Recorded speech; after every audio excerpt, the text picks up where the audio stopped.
today's webinar is on compliance. And there's also just a quick thing about if you feel like making a donation to Movember, then I'm all scruffy because of Movember. So I will put a quick link in the chat here for our Digital Fire team page. We're trying to just raise a little bit of money if we can for men's health. We've had it certainly impact us personally at Digital Fire. You know, I don't want to share any other details, but oops, that wasn't the chat I meant. I'm trying to pull it up. I'm trying to pull it up and put it in the chat on this one. Here it is. I'll just put the link there in to donate. Just if you feel like doing something, then great. But yeah, it has affected us, and we have a really young staff, and it's surprising, but it has affected us and our staff. And so, yeah, we're trying to raise awareness and money about men's health and at Digital Fire. November. So at the end of November, I'll shave this off because it's getting kind of itchy. So yeah, okay. Without further ado, today's topic is about compliance, security standards, and you know, I'll try to make this engaging a little bit. It can be a boring topic, but it's something that is coming down the pipe, and what it really is a way to measure security, because how can you say, how can you compare how secure you are, right? You start talking about it and you end up in the technical bits right away. Oh, we have two-factor authentication on. Oh, we have a spam filter. Oh, we have, and it's just sort of, it gets messy so fast on how can you be sure that your security is up to standard, and it's really about how you can prove to other people that your security is up to standard. And we'll talk about why you would want to do that, and the reasons behind it, but basically it's that people are forcing us to do this, whether it's the government or whether it's regulatory or insurance or that sort of thing. People have money, and money, they have something to lose. They have money to lose probably, or they have a stake in it, right? So vendors, we are finding, are saying, well, in order to work with us, we would, because in the process of working with us as a large vendor to a small vendor, so our customers, for example, RBC is one of them, meaning our customers have RBC as their customer. So RBC is saying, okay, in order to engage with RBC, our customer is going to get information from RBC. So RBC is going to disclose things, sometimes personal information, sometimes whatever it is in their engagement. We have two specific customers that deal with RBC, so I'm just using that as an example.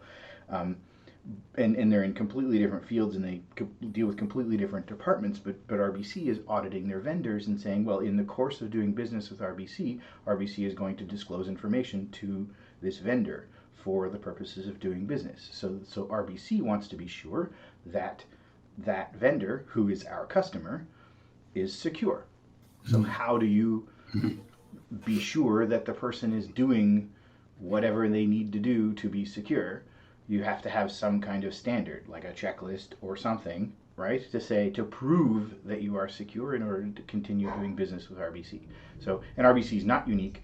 They're all doing it, everyone, not just banks, but large vendors. And you know, we had one just this past week that is engineering company, and they're doing a bid on a large construction project. And as part of that bid, they are required to have these security standards in place. So it's very much becoming a thing now, and it's coming down the pipe. We're starting to see it in a lot of different places. So you will start to see it in a lot of different places about these standards popping up and saying, you know, please tell us that you are certified in this or have done the due diligence on that. So yeah, so we'll dive right into it. So that's the overview of what we're talking about today. Hoping we'll be about 30 minutes or so, and then we can have time for questions. So, I mean, why? Because the hackers are out there, and because they want to make money, and because they can make money, and because they're targeting everybody. Hacking is, it's all over the news. Every day we hear about something, some 0 day, or lots of.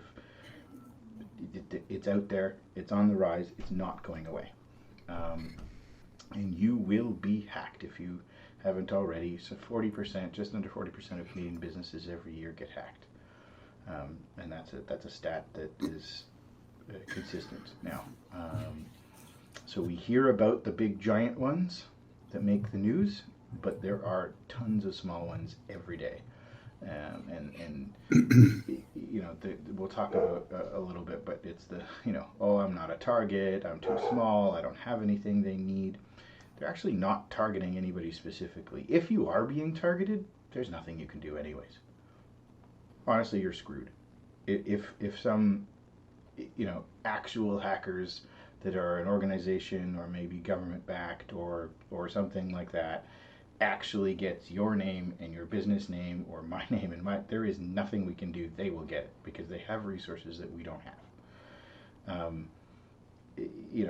Having said that, should you just give up? And no, it's what you really want to defend against is some bot going through a list and of random people, random passwords that they got from somewhere on the black market, and some bot is going through that list and gets a hit saying, okay, I was able to log in with this password. Then it alerts a human who then starts to take action to try to exploit that, to try to trick the person into giving away money, or try to get credit cards, or try to get information they can use, or various things like that.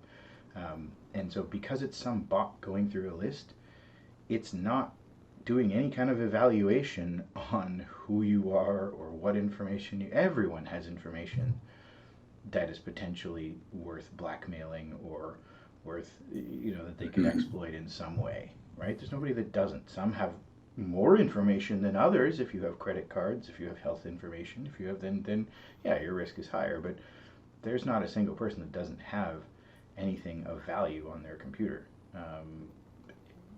I guarantee there are things on there that you probably wouldn't want to have out there, or that could have negative consequences. So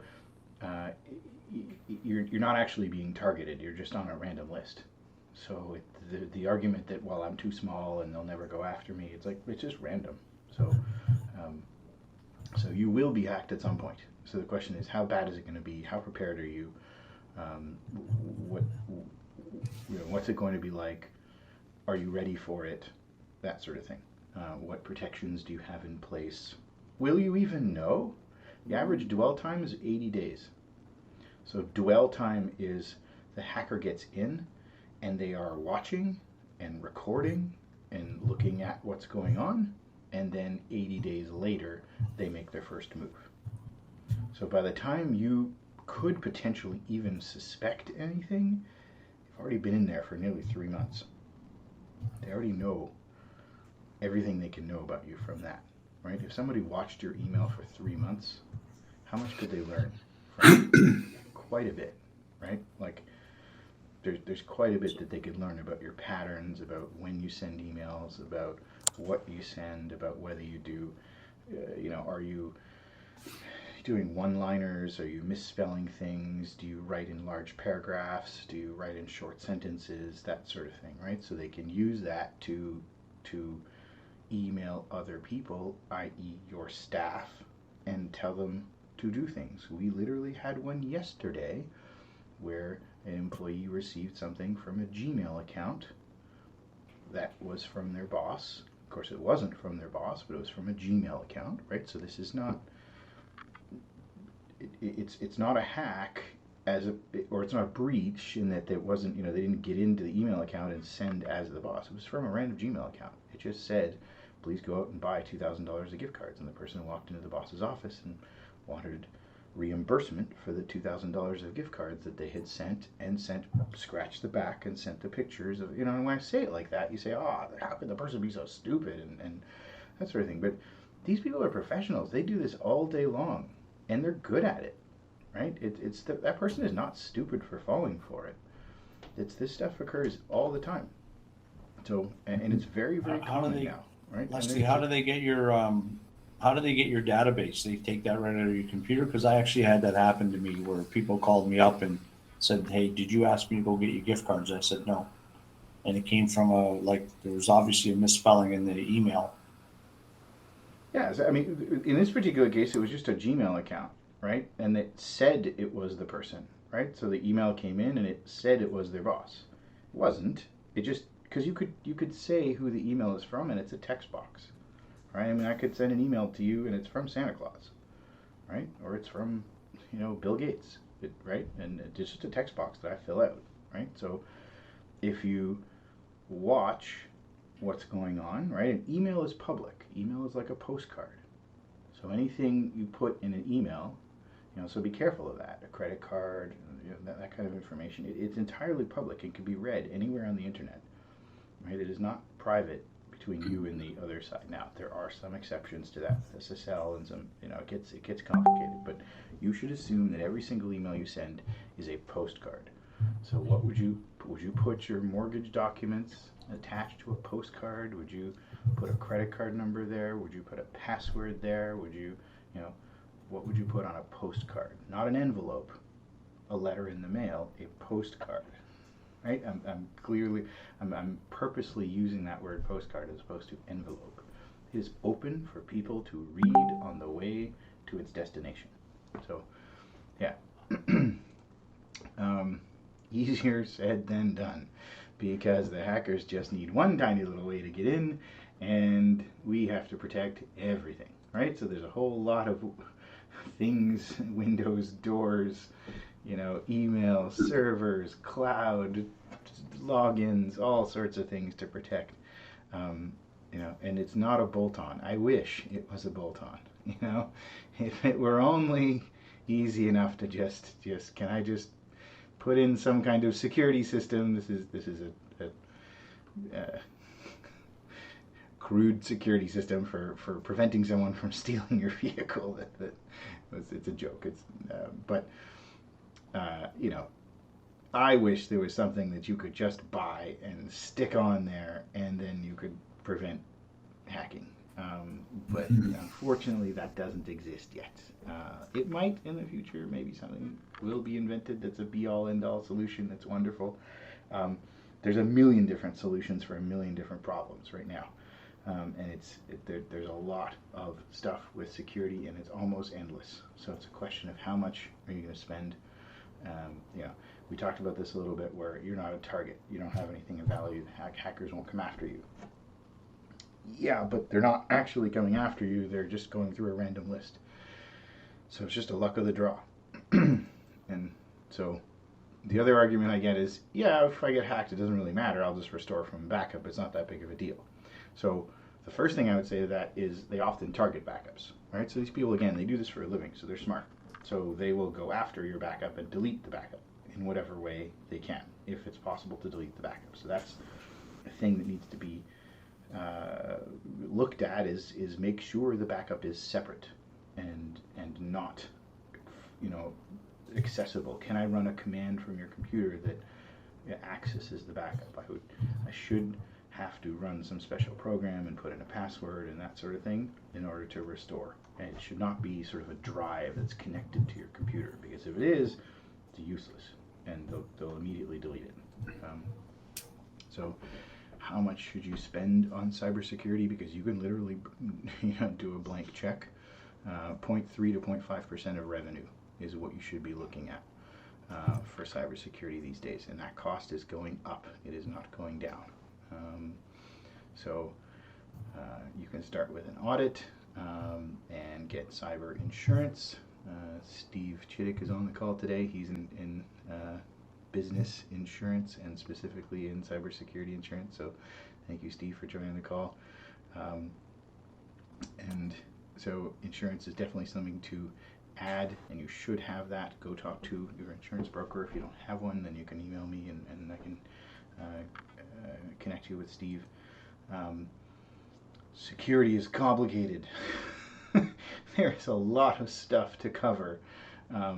So the security information officer at a company has a lot of responsibilities. between risk and legal and IT and planning, all that sort of stuff. There is a lot of stuff around security. It is a very complicated role, and security, because there's so many different ways that you could be hacked, so many things to protect. Um, some of the time what I say is that we can't plug every hole. We just, at this point, what we're trying to do is be ahead of the people next to us. Do you know what I mean? Like we're being chased by a pack of hyenas and we're all running.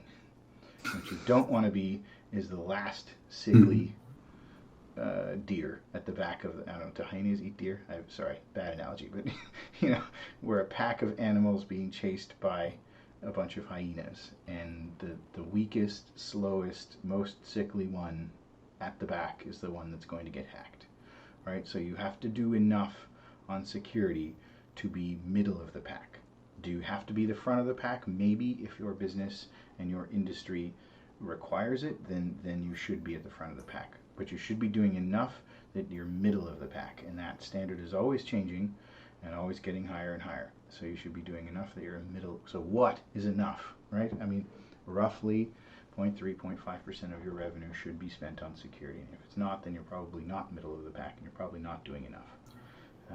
And that's a question of what should you do. So security gets divided into 3 different areas, and we often think of the detection piece. Oops. Give me a firewall, an antivirus, an endpoint, all of the things that we think of that are the tools that we use. Tech. It's only a third of it. If we are just focusing on the antivirus and the tools and that sort of stuff, we're missing the other 2/3. The human side of it is the human training, meaning you could have the best security in the world, and if the humans get tricked into going and getting $2,000 of gift cards, they will go and do it. There wasn't even a hack. There wasn't even a breach. Yet, this business owner that I talked to yesterday lost $2,000, right? So, I mean, in the grand scheme of things, that's not $1 million, that's $2,000.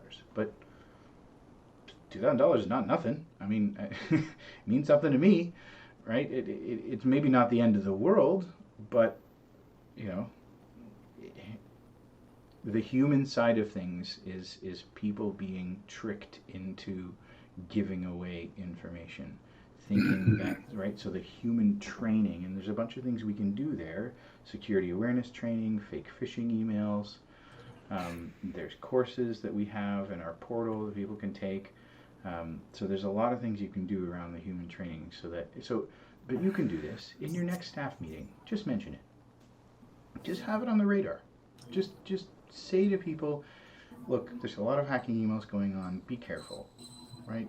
If you get an email from me, the boss, if you're the leader in your organization, right? Tell your staff if they get an email from you, anything to do with money, then they should confirm.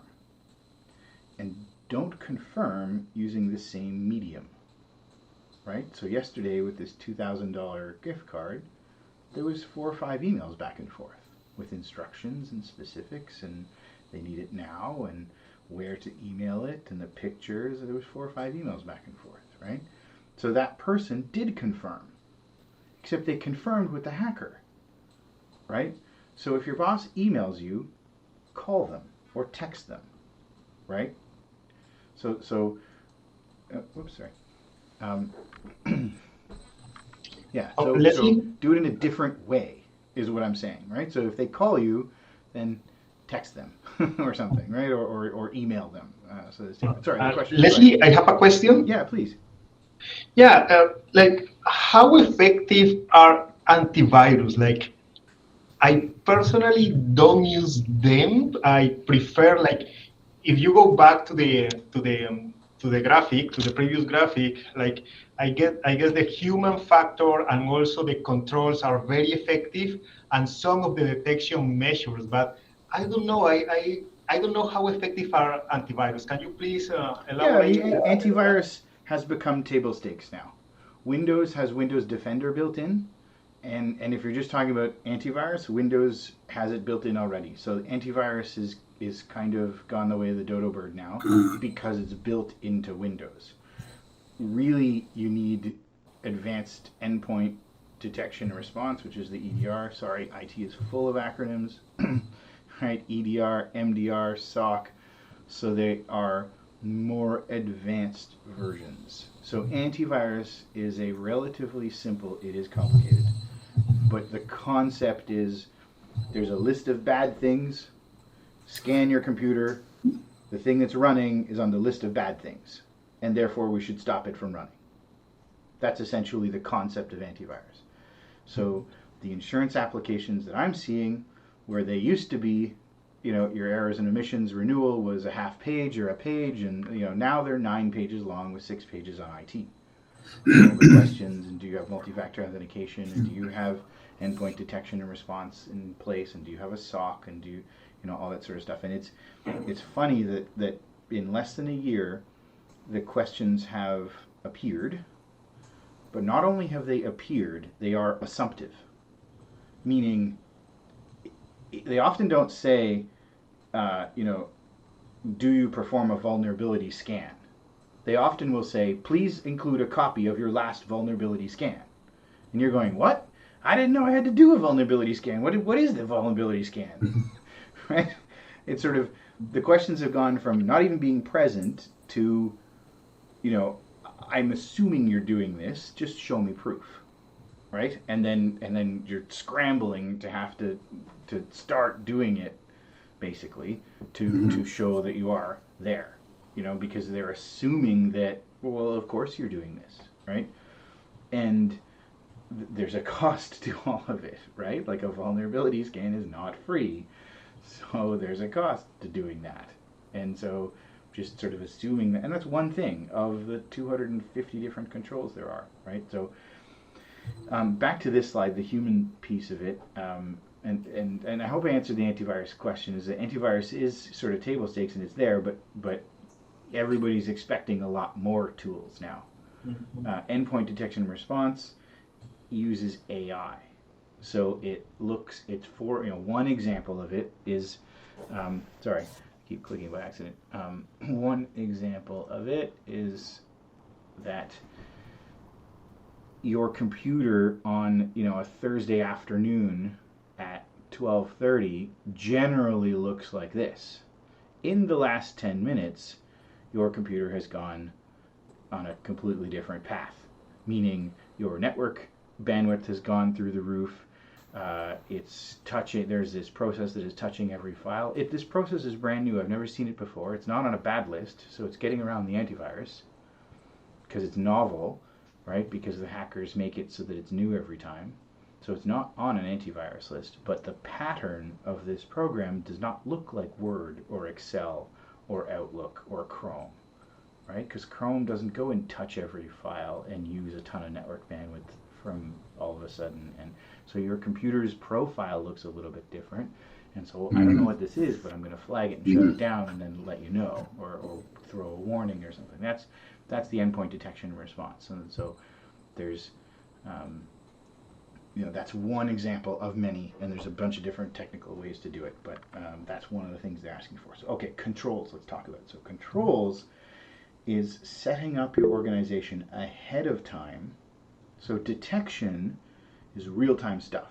Who is trying to hack me right now? What is your computer doing right now? We're getting a login attempt from this IP address, from this country. It's all about real time, what's going on. Human training, obviously, we talk about that, we know what that is, and people, controls is setting yourself up for success, putting the things in ahead of time to prevent hacks or to mitigate how bad they are when you do get hacked, because I did say when, right? So things like, does everyone need to be an administrator of your Dropbox account? Right, so if you have Dropbox and you're sharing files with Dropbox, does everyone in your company need to be an administrator of that?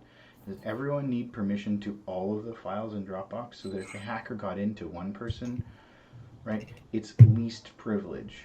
is the concept. So what you should have is an evaluation to say, okay, for this person's role in the company, what do they need access to, and give them access to that, so they need to do their job.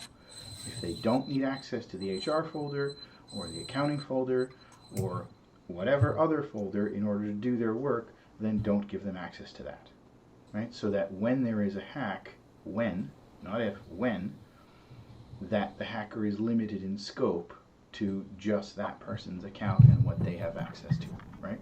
And that can save you, because that way you're making the you're limiting the scope of the attack, you're limiting the scope of the damage, and then therefore you're limiting your potential financial risk and how severe it is and what your response is going to be, that sort of thing.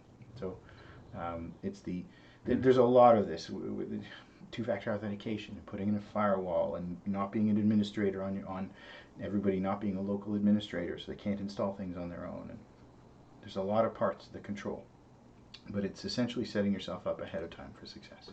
So we'll start to go a little bit faster through the slides, but security is complicated, so the solutions are too. There's just a lot. So we have to protect everything. So standards.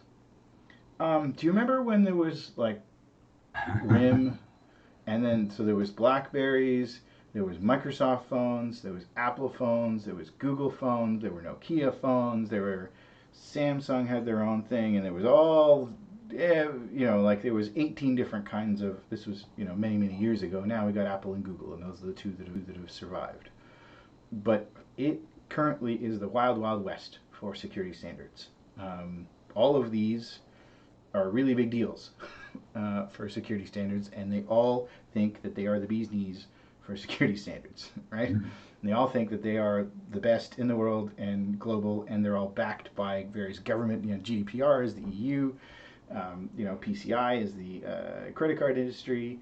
We got NIST, that is the U.S. A branch of the U.S. government. We have CIS, that's a not-for-profit that's been around for a very long time. The ISO, I mean, we all know ISO, right? 9001 for manufacturing. I don't know what specifically it is, but you've heard of ISO standards, right? CSAE, you've heard of some of their standards for safety and all that sort of stuff. Everybody and their uncle has a standard now for security, right? So, okay, so you're going to align to some standard. Which one? That's half the battle right now. CMMC is an interesting one. It's Cybersecurity Maturity Model, and it is put out by the Department of Defense in the U.S. And of course, we're in Canada, so that doesn't super apply to us unless you happen to be working with the U.S. Department of Defense. But every contractor by December 31st, 2022, so the end of this year, every contractor who does anything for the Department of Defense must be CMMC certified by the end of December, or they will not be working with the Department of Defense as of January 1st. So you can imagine for a lot of people that is a really big deal, because there's a lot of money there, right? And so why am I talking about this? Because is it relevant to us in Canada and what we're doing here? I'm talking about this because that's where it starts. Because they started with the stuff that was most important and the biggest consequences, right? Like if the fighter jets computers get hacked, or if the satellite gets hacked for communicating with the naval ships, and I don't know what I'm talking about, but you could imagine that that's bad, right? So any contractors working with the Department of Defense have to be cybersecurity certified. Okay, but what does that mean for the rest of us? It means that these standards are being taken seriously for the first time, and there are real consequences, and you must adhere to them. And so it starts with those things, but it's going to trickle down. So in X number of years, what is that for your industry? A year, maybe right now, maybe it's 5 years, right? But this stuff is coming. There's a small business standard in the UK right now for that is government. That is, if you have it's a business of 5 people, it still needs to be compliant with security standards. We don't have that yet in Canada, but it's coming, because it's starting with things like the Department of Defense in the U.S. But that means that lots of other people will follow suit.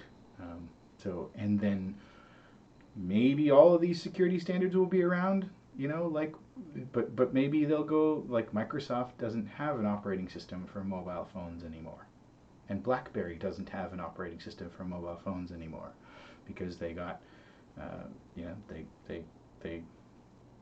I don't know if you want to say lost the battle or whatever, but we're left with Google and Apple as the two operating systems for phones, and Samsung and LG and all those other things, they use Android as a base and do a flavor upon it, right? So maybe we'll end up with something like that. Maybe we'll still be a cybersecurity mess. In terms of the standards, we'll see. I suspect that it is going to have some consolidation, and already there is overlap. So NIST, CIS, ISO have a ton of overlap. Almost 80%, 90% overlap in their standards, right? So you can be certified in ISO, and then it's a relatively painless process to be aligned to the rest to the other two, for example. There are also industry specific ones, so health ones, right? Or the SOC ones tend to be for data centers where there's computers and hardware and that sort of thing involved. There's specific ones for software as a service business. GDPR is for EU. So there are specific ones based on people's needs. So this will be mandatory. So it's going to come down, and some, whatever regulator you have in your industry or whatever. And if you don't have a regulator, you'll probably be last, but eventually the government will regulate it, and then we will all be just required to do it. And it's all about what information you have. Do you store credit cards? Do you store bank information? Do you store people's names and addresses and phone numbers? I mean, at the very least, you have emails and phone numbers for people, right? At the very least. So every single person is affected by this.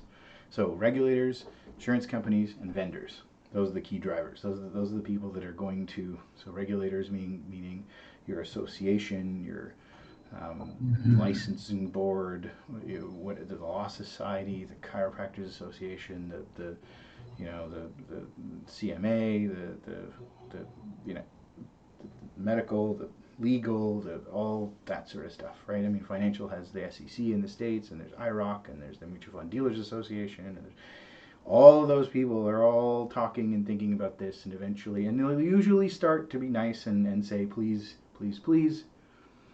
And then eventually there will be, you cannot be a member, you will get your license not renewed if you cannot do such and such, right? Like the Department of Defense is doing right now, where they went, very serious with it, because they were asking nicely, and eventually they said, no, you must, too bad. You will not do business with us unless. And so right now, most of the vendors are still in the stage where they're using it to choose bids. So 2 equal bids are there for a large job, and one has cybersecurity standards compliance, and the other one doesn't mention anything about cybersecurity. So which one are they likely to choose, right? There's no hard and fast rule there, but probably the one that has the cybersecurity standards included will be the one that they choose, right? Why wouldn't you, if all other things are equal? So, yeah, these are the kinds of things, just some examples of the controls. And we'll get into a little bit what it looks like, but I don't want to go too long on the webinar here, so because I do appreciate your attention. Just some lists of things that we would want to look at for cybersecurity, and what do these standards do? Firewalls, spam filters, malware, dark web monitoring, lots, and penetration tests, vulnerability scans. These are a couple interesting ones. Is a little bit separate from the, because what are the 2 large email platforms? Google and Microsoft, and they've both developed security standards themselves that are, so Google, it's an enterprise security audit. It's about 100 things that you can go through, and stuff that's just, do you use Google Sites? I mean, what's Google Sites? I don't know what that is. If you don't use Google Sites, then you probably should turn it off. that's basically, it's one of the things that is in the enterprise security site because it's on by default, so you can use it. But if in your Mhm. Google Workspace you don't use it, we should just turn it off, and that way it's not a vehicle or a vector for hackers to get in. Because if you don't use it, you don't need it. Turn it off, and then it can't be hacked, right? Some It gets more complicated than that, but some stuff like that is sort of low hanging fruit from a security perspective. So you can go through this Google Workspace Enterprise Security Audit, and this is all stuff that's not special. You can download this stuff. It's just tedious, right? Like this is an Excel spreadsheet you download, right? You all the standards are. There's nothing. There's no hidden secret here. It's just work to go through it, right? There's no. I don't Mhm. hold some special, uh, you know, membership that I get access to the security standards and no one else does. They're just you just Google it and download it. It's a spreadsheet. It's nothing. And there's lots of tools to analyze and all that kind of stuff. But ultimately, it's just some questions, and you answer the questions. And you do the work to answer the questions. Do you have a policy for working from home and bring your own device? Yes or no, right? And so, in order to answer yes to that question, you got to go find a policy. Maybe you download a template and you edit it and you put it together. And I mean, even if you do that super quick, it's half an hour, right? That's one question. There's 250 questions. There are 3 levels to each question. So, yeah, it's a lot of work, no matter how you slice it. And some of it, about 70 or 80 maybe, are technical and could be automated out of the 250, where you can like run a program and look at what your setting is for password complexity on the various computers, right? So it can return that as a value and give you a score. But the bunch of it, like how do you do an automated thing for bring your own device policy? That's not something you can automate. Mhm. You just got to do that. So, and Office 365, 70% of our customers are 365, but 30 are Google. So 365 has a security score, very similar, except it's not an Excel spreadsheet you download. It's in the Office 365 admin portal, and there's a security score there, and you can click on it, and it's a rabbit hole. You could spend 3 weeks on that, right? And you click on it, and it opens a new window, and then you just go through all the steps, and it says, oh, you should turn on multi-factor authentication, and you should have a banner saying that this email came from outside the organization, and you should have turn off relays if you don't need them. But you turn off relays, and suddenly the printer can't scan because you were using the relays to scan to email, right? So you, there's it's I wish it was just go in and hit some check boxes and Office Mhm. 365 would be secure, right? Or Google would be secure. Well, what if you use Google Sites? What if Google Sites was an easy example because most people don't use it, but the relay thing is actually, then the printer stops working, right? So now I've made myself secure and now I can't do business. So Mhm. that's wonderful, right? So turn on multi-factor authentication. It's like 2 check boxes. Like you click, enforced, go, awesome. I feel better that I'm secure. None of my employees can access email now. I've just broken email for my entire company by clicking 2 checkboxes in the Office 365 portal, and the security score went up. And it just went up by 10%. So I feel better that my security score is great. None of my employees can get their email today, right? So, Mhm. you have to be careful in implementing all this because there's the ERP that is connected and sends email automatically that you set up 3 years ago, and nobody even remembers that that's how it's even working, right? And then so you do all this due diligence and try to figure it out, and then you turn it on finally, and then all this thing stuff comes out of the woodwork that nobody even ever considered that is broken, right? So then it's not as simple as just check. You got to go through it and you know try to Mhm. mitigate all those things, and you do it slowly. This is a process. Um, Probably the quickest I've seen it done is 3 to 4 months at like breakneck speed. Um, it's Mhm. more like a very fast process is 9 months, and then probably 2 years for a regular pace process, where you're just kind of doing meetings every few weeks and picking away at it, sort of thing. So this is a long deal to get sort of now. You don't have to complete the whole thing. We'll go over some overview of security standards, but they have these things called, and CIS is the one who pioneered this, that are implementation groups.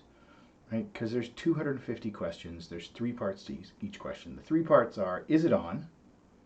Right? So do you have multi-factor authentication on for every email in the organization? Is it enforced? Meaning, if I create a new email address today, does it force me to turn it on, or do I have to manually remember that I should turn on two-factor authentication? Because you'll probably forget, or someone in your organization will forget, and then there will be a few emails that have just been created since the audit happened that don't have two-factor authentication and are not, therefore not compliant, and therefore are a security risk, right? So, and then how often do you report on it? So do you do a quarterly, annually, something report that shows you how many people have multi-factor authentication on, right? So those 3 levels for all 250 questions, right? So there's really 750 questions to answer with this stuff. That's why it takes so long. There's the website for CIS. So I talked about groups. They have implementation groups 1, 2, and 3. So the idea there is they say, well, there's 250 questions, right? But in this set of, so control set 1 is 5 questions.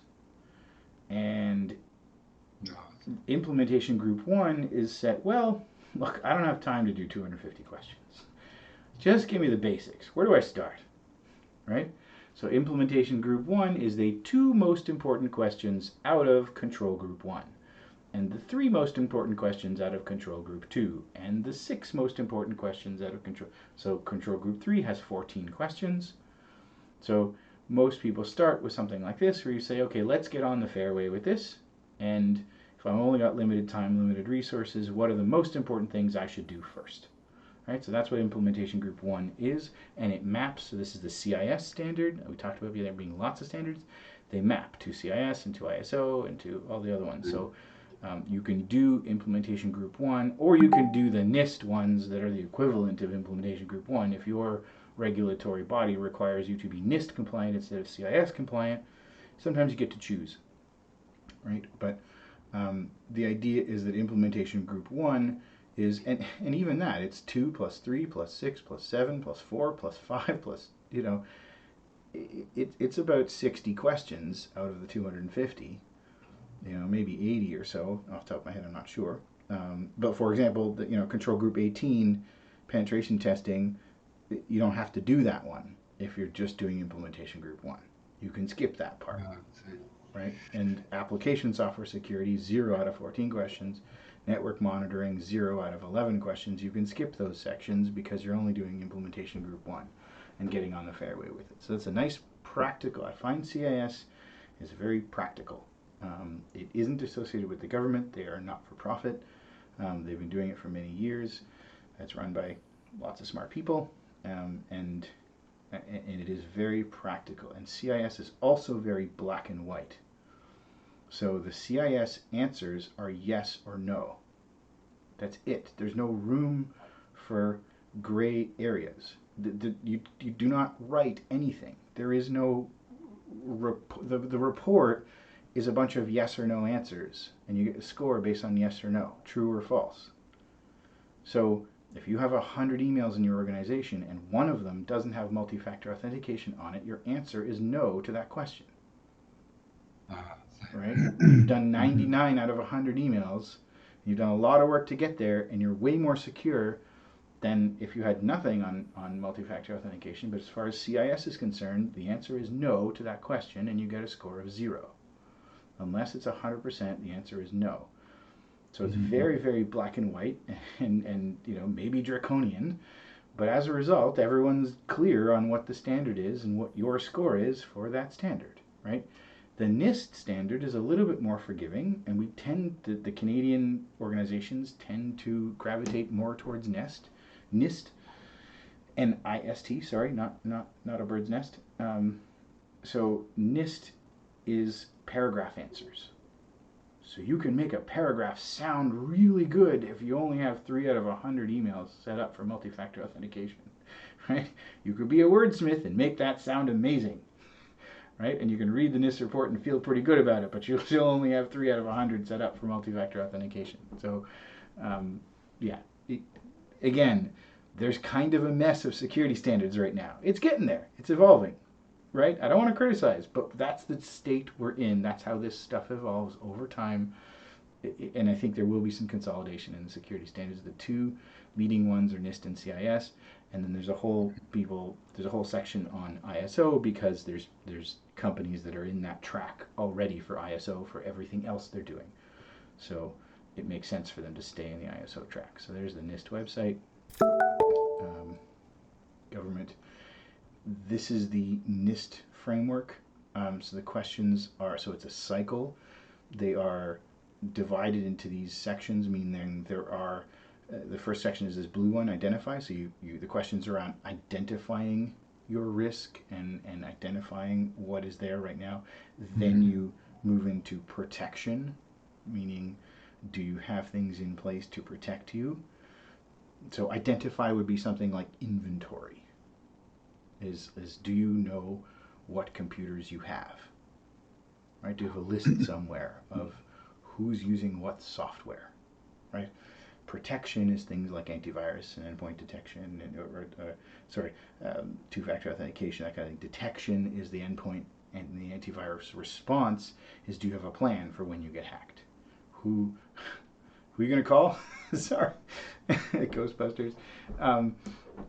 Do you have a list of key people on your team that are going to be there when there's a hack? Who's going to talk to the press? Who's going to call the insurance company? Which lawyer are you going to speak to? That sort of stuff. And then recover is on the way out, what do you have to do? On the way back, how long is it going to take? What's it going to be like? So I'll just jump through some of the actual examples. But yeah, we talked about inventory, physical devices and systems, inventory, resilience requirements. So just some examples of the questions. How are credentials issued and revoked? Do you have a process for people coming into the company, an onboarding process, an offboarding process to make sure that when people leave the company that they don't walk away with access to things that they shouldn't have access to, right? Data leak protection. Do you have either a manual one or an automated one, a way to prevent personal information or credit cards or health cards? So for example, there is a service you can add to either Google or Office 365, and it is not cheap, and it will look at every email and go, oh, this is an OHIP number. You're not allowed to email this. So you try to email something that has an OHIP number attached, somebody's requisition for medical, something or other, or whatever, or you could do something with credit card number, with driver's licenses, with any sort of numbers. And it can identify that, oh, that's a driver's license number. This is not allowed to be emailed. It bounces the email back before it leaves the organization. It tells you you can't email this, right? So it prevents data leaks in that way. How is the network supposed to work? What is a diagram of data flow? That's one question, right? How does data flow through your organization? When you onboard a client, where do you put their stuff? Well, I create something in the shared drive. I make an account for them in QuickBooks. All those things should be mapped out as a process so that you can, in the moment there is a hack, you can look at it and go, oh, well, this system is connected to that system, and if this one was hacked, I got to check that, right? So that you're not figuring that out on the fly. Vulnerability scans we talked about. A response plan, who you're going to call. Forensics. So this is often for insurance companies. If the insurance company if a hacker is worth their salt, they will delete the logs. They will cover their tracks. If the insurance company cannot, no offense, Steve, the insurance company is not your friend at this point. When you're making a claim for this stuff, they are not necessarily on your side. They are looking to minimize their payout and their risk, right, and their liability. Right? They're only going to pay the minimum that they have to pay. So they will perform forensics to see what needs to be done. If they can't tell, let's say the hacker got into one computer and got 500 records. If you know that, then you can just make the response that. Get rid of that computer, redo that computer, change the login. If they don't know that, they will make you redo every single computer. Imagine having to rebuild every computer, every system from scratch for your business. How long would that take? If you don't know what happened, that's what's going to have to happen, because they can't guarantee that the hacker didn't get into other things, right? So knowing what happened is a really big part of it. So there's a whole process called seam logging, which sends the logs to a separate server, so that even if the logs are deleted on various computers and firewalls and all that sort of thing, that it's still retained in the other database. So yeah, having a plan for how you would recover is a really big deal. Public relations. Do you have a? That's one of the questions. Do you have a plan for public relations? How are you going to deal with CBC when they're on the phone saying, we heard your organization was hacked. It's going to be on the news in 15 minutes. Would you like to comment? Right? If you don't know how to deal with that, right, then yeah. So this is some basic checklists about what you should do. Sound the alarm. And often there is a rush to restore. Oh shoot, let's reboot the computer, let's restore. If you do that, you will kill the logs and likely make the response much worse. What you should do is take the computers offline, take the systems offline, but do not reboot them. Disconnect them from the internet, but do not reboot, so that forensics can be performed to see what's going on and what happened. Secure the premises, record the date and time, what happened. Things are going to happen very quickly, so be mindful of that. Then there's a privacy commissioner self-assessment questionnaire on whether you need to report it or not. I don't know if you can go by this, but it boils down to, if you can Google the information and find the answers to what the hackers got, then you probably don't need to report it. There's 12 questions on the Privacy Commissioner website on whether you should report it or not. There's 12 to 15. But essentially it comes down to, if what the hackers got can be found on Google, then you don't need to tell anyone that you were hacked. If what the hackers got, credit card information, driver's license information, cannot be had by a simple Google search, then you do have a duty to notify those people that their information could be potentially out there, right? So yeah, there you go. That's this is more about what we do and how we can help. It's a matter of going through those questions and going through. It's very procedural and sometimes pedantic, and then there are technical consequences to turning on multi-factor authentication and turning off relay servers and all that sort of stuff, right? But then there's a whole procedural HR component as well on, let's have a procedure. So you give out laptops to your employees. They use those at home. They're at their cottage. They don't have all their devices with them at the cottage. Do they let their children watch Netflix on your work laptop? Maybe you do, maybe you don't. I'm not saying you should or shouldn't. The standard actually doesn't say whether you should or shouldn't. The standard says you should have a policy, and people should discuss it, and they should agree to it in some way. It should be part of your manual. They should sign it. They should, that's okay. It's allowed. Just be careful. That's a perfectly acceptable policy. The point is that you should have one, and have considered it, not have a policy. So yeah, this is what we do: is onboard clients, standardize them, work on IT strategy, and then implement and rinse and repeat. So yeah, we're an IT department that helps with all of this stuff. And then we do have a free pen test that we can do on a couple of machines, that if people want to take advantage of that we can provide that. And basically it's a scary report that shows you, if you had clicked on a link with a hacker, what could they get? And it's a very scary report, because it shows you the passwords and it shows you all the information that because you think, I don't really have anything. And you see this report and you're like, holy cow, they got the password to this and to that. And it's very eye-opening and scary to get that report, frankly. But it's useful for that reason, because you can see how bad and how easy it is.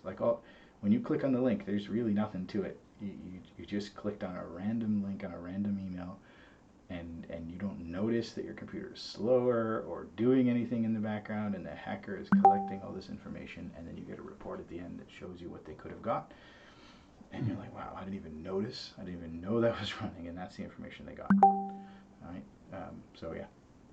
Okay, that's all I got. We're right at 1 o'clock. Thank you. Sorry, I was hoping to be shorter, but I was long-winded. Thank you very much. If anybody does have questions, I can stay, but we can also just stop it there. Leslie, I have one quick question before I leave. So the free pen test, is that something you do with home computers, or is that just strictly with business computers? Business computers. Okay. Yeah. But for you, Tim, I don't mind. If you want to do it, that's totally fine. Well, all my work stuff's done on my laptop here, so I'm just thinking I made. And Yeah, I have if you want to do it, I will make an exception for you. Absolutely. Okay. Awesome. Yeah, I know. I think it's probably something I should. Yeah, just shoot me an email. I will, and I can do that. Okay. Thanks very much for doing this. Yeah, no problem. Thank you. Yeah, thanks, Leslie. That was great info. All right, good. Thank you, everybody. Have a wonderful day. Thanks, Leslie. You too. Bye. Bye. Great. Thanks.